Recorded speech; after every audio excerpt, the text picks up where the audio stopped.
which is going to show you how to award teams within the HOTS simulation with an extension to their loan or to their overdraft. Now, this can happen when teams spend too much money, where they don't control their finances effectively, and they end up in a negative cash position, which can also obviously be very damaging to them in terms of making decisions and in terms of what they want to do going forwards. You may also have teams who wish to renegotiate their overdraft or wish to renegotiate an extension on their loan, especially if they know that they're going to need more cash to do some of the things that they wish to do as part of their strategy. So this can be two parts. This could either be something which teams know about in advance, or it could be something which happens as part of a realization later on. But the process is exactly the same. So I'm logged in here to my test site, and I'm going to walk you through how to do this. I'm logged into the instructor, and I'll scroll down underneath the green team menu, and I'm going to go into the reports. That will always load up first on cash flow, and that's the report that I want. So if I scroll down, I can see this line here is the most important one for what I'm looking at. Cash balance end of period shows me that this team, Team 1, is minus 302,000. Now, by default, HOTS simulation always has a overdraft facility of 500,000.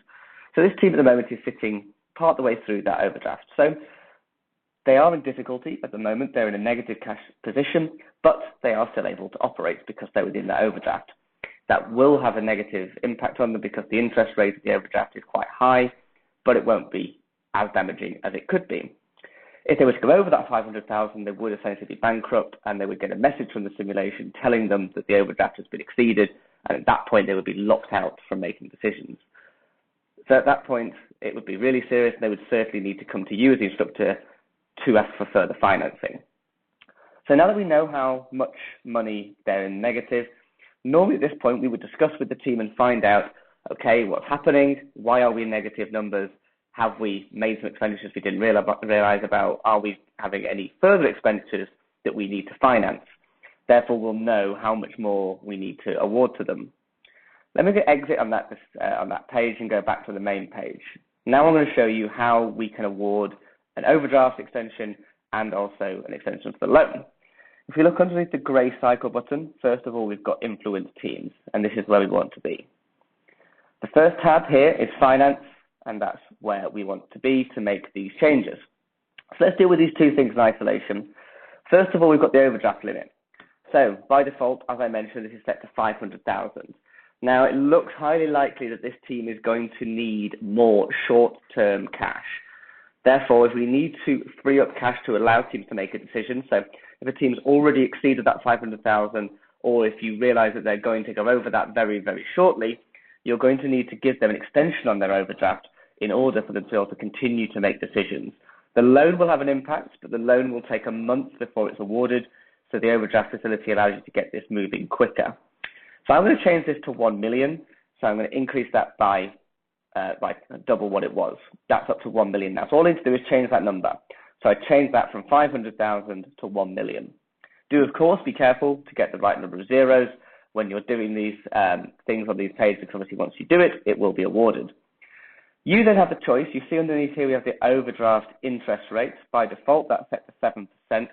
If you're going to award more overdraft, we would normally advise that you increase this slightly to something around 7, 8, or 9%. There should really be a penalty here. This is a case of bad financial management if we're going into the overdraft to this extent. So therefore, this overdraft should be something which is penalized with that high overdraft interest rate.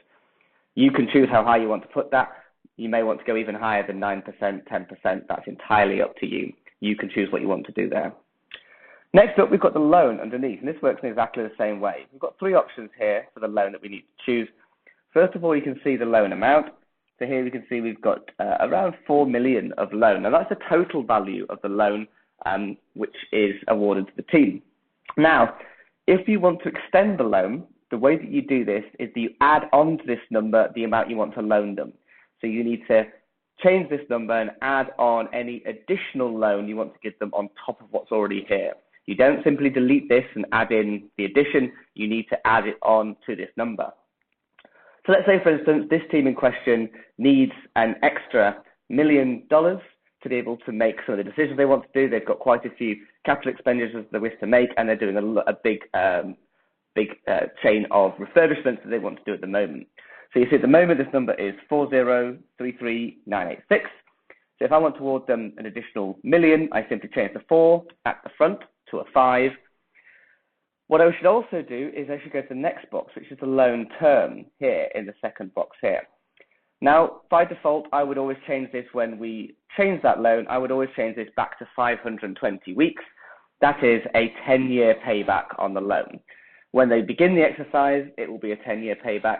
Now, we're only a couple of weeks into this simulation, so I didn't have to change that number too drastically. But I would always suggest that you reset that loan term to a full 10-year term if you're going to increase the loan. That will help to spread those costs evenly over a good amount of time. As with the overdraft, you have the option of choosing the interest rate. That's currently set to 5%. You can choose to leave that, or you can change it up or down as you wish. And you can choose to negotiate if you wish with the team, or you can decide on that yourself and put that in. Once you make those changes, and as I said, you can do both of those at the same time. You can do one, then the other. And it doesn't matter which order you do them in. You can do a loan first, you can do an overdraft first, or you can do both together. Once you've made those changes, click Save and Exit. That will then save that, apply that to the team, and that will take us then back to the home page. Overdraft will be effective immediately for the team, so as soon as that is done, that is applicable for the team. The loan will process as soon as you cycle for the next time. So that won't have an immediate impact. That will happen in the following month. So that's why often it's important that we do the overdraft first in order to free up short-term cash.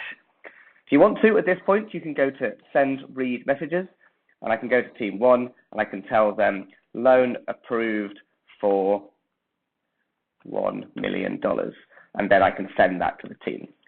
That's entirely up to you. You don't have to send a message, but it's good for them to have a message so they can see that that's been approved and officially comes through within their system. It will then appear within their reports within the following month.